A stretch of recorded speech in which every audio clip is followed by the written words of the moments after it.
Alice always had loved flowers.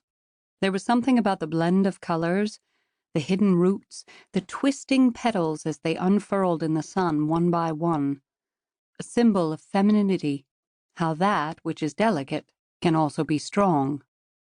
Whiskey in a teacup, as her aunt always said.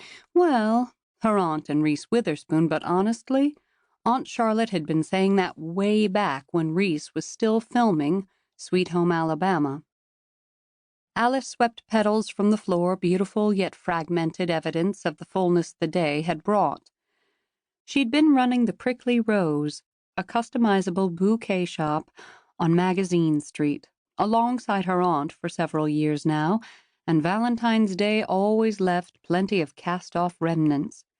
She was sweeping the last of the petals into the dustpan when she heard a knock at the door. A quick glance at the clock confirmed they were 1/4 past closing time, and if she didn't leave now, she would be late for her date. Not that she was particularly excited about a blind double date on Valentine's Day, but her friend Harper had insisted, so she'd acquiesced. Still, it was the principle of the thing. No self-respecting person thought so little of his date that he'd buy flowers at closing time, let alone 15 minutes after.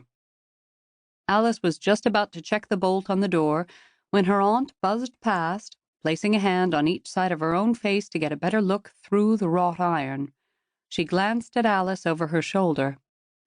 "He's handsome." Alice stepped down to open the trash can, then dumped the petals. They always are. Aunt Charlotte turned to face her. "But this one looks like a young Clooney. I don't care if he looks like Milo Ventimiglia." Okay, that was an exaggeration, but her aunt probably didn't even know who Milo was, so she wasn't too concerned about the woman calling her bluff. Alice tapped one stubborn petal until it fell into the trash. "We're closed." Aunt Charlotte hurried closer, glancing behind her as though he could hear them. "But the poor boy needs flowers.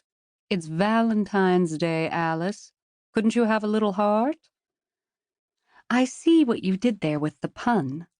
Alice planted her hands at the hips of her knee-length skirt. "But the answer is no, I cannot. He can abide by the store hours just like everyone else managed to.